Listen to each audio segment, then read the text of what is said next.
SSC 2026 ব্যাচের শিক্ষার্থীরা আসসালামু আলাইকুম। কি অবস্থা সবার? আশা করি আপনারা সবাই ভালো আছেন। তো আপনারা জানেন যে আমাটি ভেপু যে গদ্যটা আছে এটা আপনাদের পরীক্ষার জন্য কত বেশি ইম্পোর্টেন্ট। এই পরীক্ষার মধ্যে এই অধ্যায় থেকে কিন্তু একটা সৃজনশীল আসবেই। আমি আজকে বেশি না, জাস্ট মাত্র ৫ টা সৃজনশীল। আপনারা যতই সৃজনশীল পড়েন, আমি আজকে আপনাদের যে ৫ টা সৃজনশীল দেখাবো, ৫ টা সৃজনশীল আপনারা মাস্ট বি পড়ে যাবেন। এই ৫ টা থেকে আপনাদের 100% কমন পড়বে, মানে পড়বেই। কেন এই কথাটা বলতেছি? এই ৫ সৃজনশীল একবারে বোর্ড এনালাইসিস, বই এনালাইসিস সবকিছু একবারে শেষ কইরা এই ৫ সৃজনশীল আমি আপনাদের জন্য রাখছি। এই ৫ সৃজনশীল আপনারা মাস্ট বি শেষ করে কিন্তু যাবেন পরীক্ষার আগে। তো পরীক্ষা দেওয়ার আগে ৫ সৃজনশীল ভালোভাবে পড়বেন। তো আপনারা দেখেন সৃজনশীলগুলো, আমি বেশি কথা না বললে আমি আপনাদের সামনে সৃজনশীলগুলো দেখাই দিতাছি। ওকে, তো এই হচ্ছে আমাদের যে ১ নাম্বার সৃজনশীল, সেটা হচ্ছে আপনারা দেখেন যে উদ্দীপকটা যদি আমি আপনাদের বলি যে উদ্দীপক ১ হচ্ছে গিয়া, ছবির মেয়ে একজন ভাগ চাষী।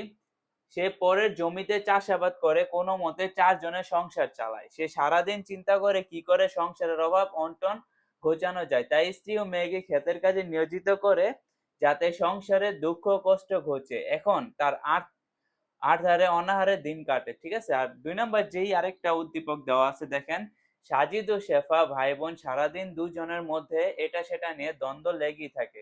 এজন্য তাদের মা প্রায় বকাঝকা করে, কিন্তু তাতে তাদের কোনো মনে হয় না। তারা দুজন দুজনকে ছাড়া থাকতে পারে না। ঠিক আছে? তো এখন ক নাম্বার যে কোয়েশ্চেনটা এটার, এটা হচ্ছে গিয়া মিষ্টি যেন গুড় বলা হয়েছে কোনটিকে? খ নাম্বার, এই গায়ে তোমার আছে কি? শুধু ভিটে মাটি কাপড়ে পড়ে থাকা সর্বজয়ের এমন মন্তব্যের কারণ ব্যাখ্যা করুন।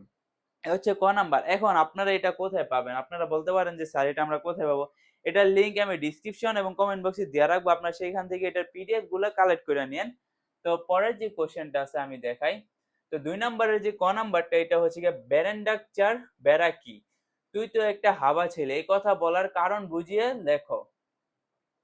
৩ নাম্বার প্রশ্নের ক নাম্বারটা দেখেন, দুর্গার বয়স কত? ডরিস নে, আমি হাত উঁচু করছি। উক্তিটি দ্বারা কি বোঝানো হয়েছে? এটা হচ্ছে ৩ নাম্বারের ক, খ। তারপর দেখেন ৪ নাম্বার। এই যে দেখেন ৪ নাম্বার হচ্ছে গিয়া, আমাটির ভেপু গল্পে কোন উপন্যাস থেকে নেয়া হয়েছে? খ নাম্বার হচ্ছে, দুর্গা কেন মৃত অবস্থায় কাঁঠাল তলার জানলা দিয়ে আমের কুশি ছিঁড়তে চেয়েছিল? এইগুলা কিন্তু খুব বেশি ইম্পর্টেন্ট। এই যে লাস্ট যে প্রশ্নটা আছে সেটা দেখেন। এই দেখেন, অপর টিনের বাক্সে কি কি ছিল? খ নাম্বার, জীর্ণ ঘরে চালের খড় নেই কেন? ঠিক আছে? তো এই ৫ টা সৃজনশীল আপনারা মাস্ট বি পড়ে যাবেন। যারা যারা ভিডিওটা দেখতেছেন, যদি ভালো লাগে তাহলে ভিডিওতে একটা লাইক দিয়ে দিবেন। আর এই ৫ সৃজনশীল আপনারা ভালোভাবে পড়বেন। এটার লিংক ডেসক্রিপশন বক্সে থাকবে। আর ইচ্ছা করলে আমার চ্যানেলটিকে সাবস্ক্রাইব করতে পারেন। আল্লাহ হাফেজ।